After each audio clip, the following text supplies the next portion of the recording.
Sa pagbabalik idol natin kay kawali at meron tayong taba ng baboy, no? Taba, balat, sa kalaman. Kasing yan, no? Dito tayo kukuha idol ng oil, no? Brown muna natin konti dito at dito tayo kukuha ng oil sa panggisa natin idol, no? Pag ganito na siya, nalumabas na yung mantika, maglalagay tayo ng bawang sibuyas pagsabay natin, no?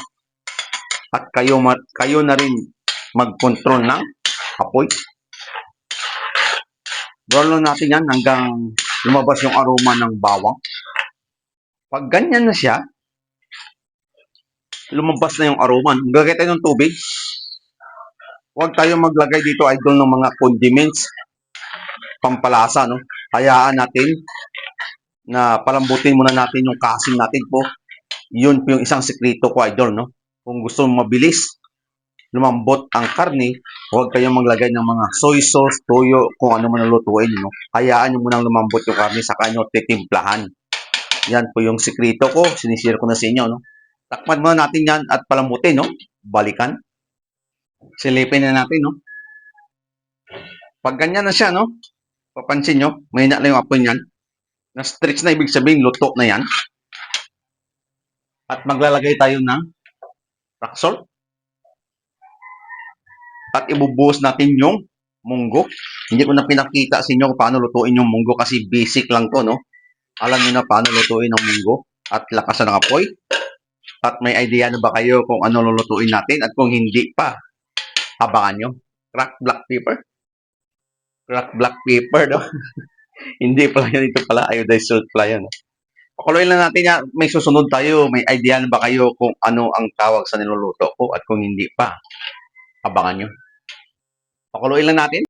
Pag kumulo na, anong susunod? Ito yung sutangon. Isang pack. Lagay natin dito. At mayroon na ba kayong idea kung anong tawag sa niluluto ko? Ito, idol, tinawag kong imiski dahil may kasama siyang kalabasa, no? Munggo, sutanghon, at kalabasa, idol. Yun po yung tawag ko dito, no? At additional tayo ng wow, sarap.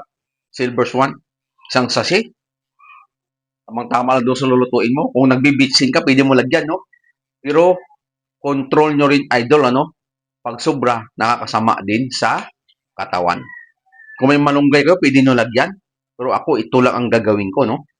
Pakuluin lang natin yan hanggang maluto. At may idea naman kayo kung paano lutuin ang munggo at sabayan ng noodles. Balikan natin yan. At pag ganito na siya, idol, luto na yung papaya mo. Papaya yung, ano ngayon? Kalabasa mo at saka sutanghon, no? Tikman natin yung lasa kung okay na. Dalawang ingredients na nilagay natin doon. Kasama ng paminta, bali 3, no?